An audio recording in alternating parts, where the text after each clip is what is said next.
Hi everyone, my name's Janet and I'm here this evening or morning or afternoon or night depending on when you're viewing this video. I'm here with Joan Fairclough, who is the mother for Osime Brown. Now this has been a 5-year campaign. Her son has been diagnosed with autism and we have been campaigning to get him out of a prison where he was wrongly accused of taking a mobile phone. So Joan is going to take us through the different series and the different things that's happened whilst he's been incarcerated, and also give us a small snippet of his background and what's happened. So Joan, do you want to share with the viewers exactly what's been happening with your son? Yeah. Okay. Well, Hassim has been diagnosed with autism, as Janet said, and PTSD as well. And he has a rough time through school. Mm-hmm. I've tried all I can, and they wouldn't listen. Mm-hmm. They call him disruptive. They call him a troublemaker. They say he's rude, and all he was doing is just need some attention. He didn't understand most of the things. I used to say to them, he doesn't act his age. He acts way less than his age, and we need to assess him. And they would say, "Oh no, nothing is wrong with him," and they just fobbed me off. They didn't pay me one. They didn't care about what I'm saying, Yeah, literally. in terms of his education. Yes, and he struggled. And whenever they give him work to do, when he can't do it, he will run away. And they document all these stuff, and they didn't tell me the details of what is happening in school. All they sent home is disruptive and all that. And when I investigate some of the things, then it's just he will be tapping on the desk. They exclude him for that. You're saying he's been putting his hand on his Yeah, he used to put his hands over his ears and keep rocking and making funny sounds. And they used to exclude him for those things and say he's disruptive and he's letting the other children cannot do their work. And if they confront him, he will run off. And those are the things that he used to do. And, he was treated very badly. Okay. Very badly. Yeah. So obviously, going by what you said, John, he had a very traumatic school. His formative years was quite traumatic in terms of the support or lack of support that he's had. Yeah. So up to the point of 16, if you can just share with us what's been happening and what has led him to be in the situation that he is in now. Yeah, because he came in a bit late on the 15th of October 2014. Yeah. And I just said to him, I don't want you to come in this late, babes, because I always call him babes because, he always act less than his age. And I said to him, and he said to me, "Oh, they told me at school and social service as well said, if you give me grief, I should call the police." Yeah, and bearing in mind, he literally takes. That's part of the autism, when if you say something to them, Yeah, they he takes it. Yeah, believe literally. it and take it and act it out. Yeah. So he did call the police. He called the police, and the police came.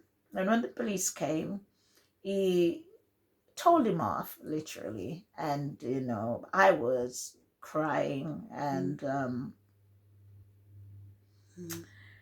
God, I was crying, and I said, to the police, I need him to just listen to me, because, and the school and social services stop telling him these things, because, social service maybe go to the school because of his behavior, in a sense. What they were saying, he's not listening, he's not, and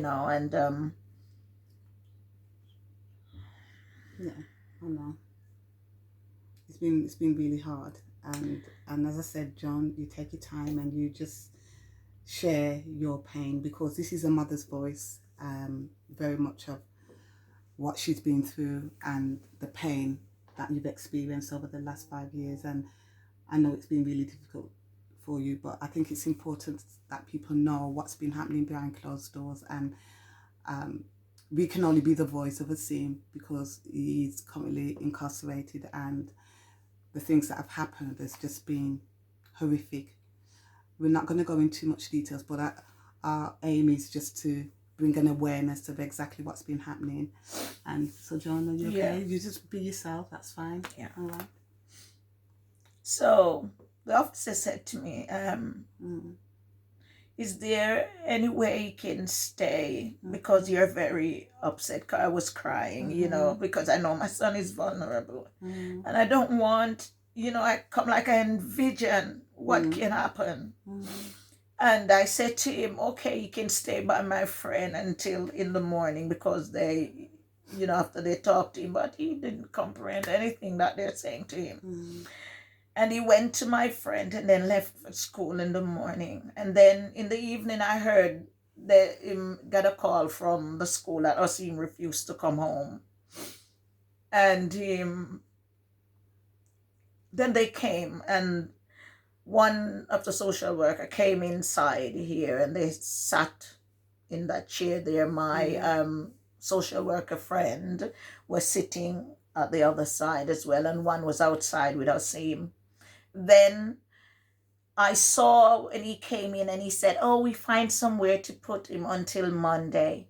Until this blessed day, my son has not come back into my house. I've been fighting tooth and nail for my son. I did not sign a Section 20 for my son to go into care. It wasn't they didn't go take me to court to get a Section 48, I think it was. So nothing like that they have done. And they didn't tell me where my son was. And remember, he was underage. And they took him to this home. Bear in mind, you know, my son is coming from a home where they look around my home, they know he has everything, you know, and they same one even talk at school that he has the love, he has everything that he you know, a child deserves. Absolutely. And they took him to a children home without my consent. You know, the lady even said when he came there with his little bag in his hand that he took to school, that he looked like a rabbit in a light. They have the saying that a rabbit into a light. Or, Okay. Yeah. Okay. For my lack of bringing it out, but they said he was really scared. Okay. Yeah, scared. Yeah. And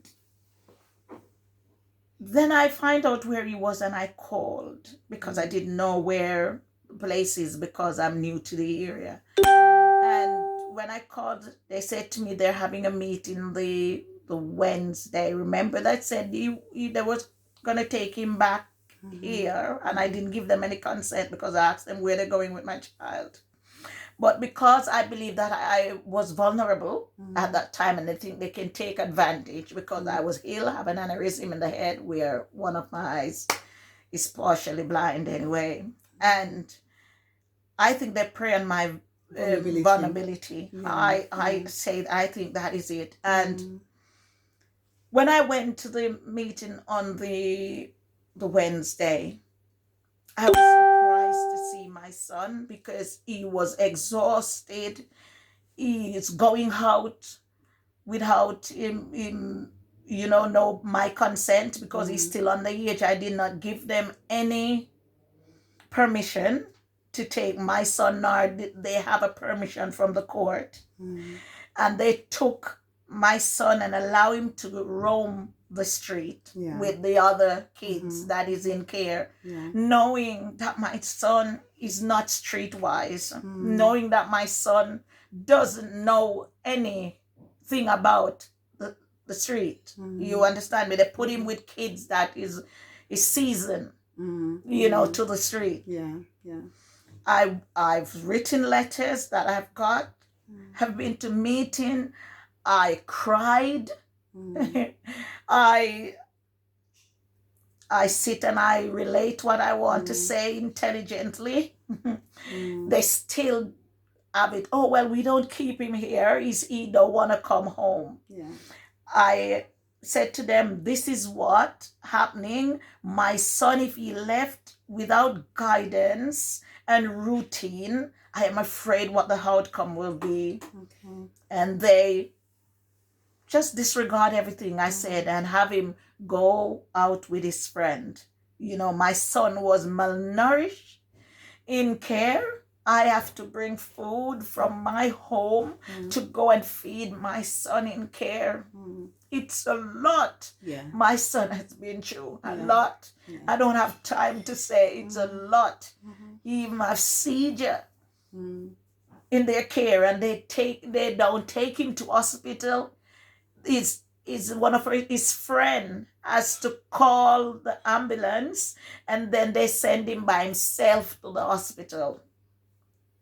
And then he phoned me and said, Osime is in hospital. Remember, it's a young man with who is autistic. And they didn't treat him. They treat him like he's a dog. Yeah. Yeah. Like he's a dog. Yeah. It's just been a journey for you, John, and I know because we've shared so much of the experiences that Osime has been through, and to the point where he was arrested. Yes. At the age of 16. Yes.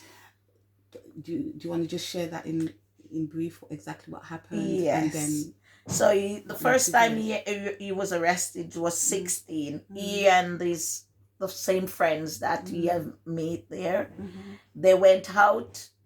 You know, they let them out at how much o'clock? 1:30. Then I got a call about 2:30 from the police that no, not from the police, from the home which he was, that my son hasn't come. So I called them, and when I called them, I said to them, what is happening? They called me, not me call them. They called me, and I said, what is happening? They said they can't find my son. So I hang up and I dial 999. You understand me? And I said, they can't find my son. They took my son from my home, and I cannot find my son. So they said to me, hold on. They took my name and they said, hold on, Miss Fairclough. You have to phone the home, because the home knew that he has been locked up. yeah. They hid it from me and they didn't tell me.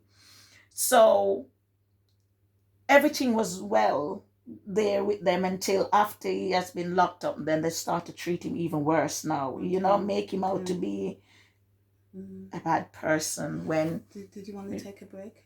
Want to drink? So we're going to have a break, and then we'll do part 2. All right? Thank you.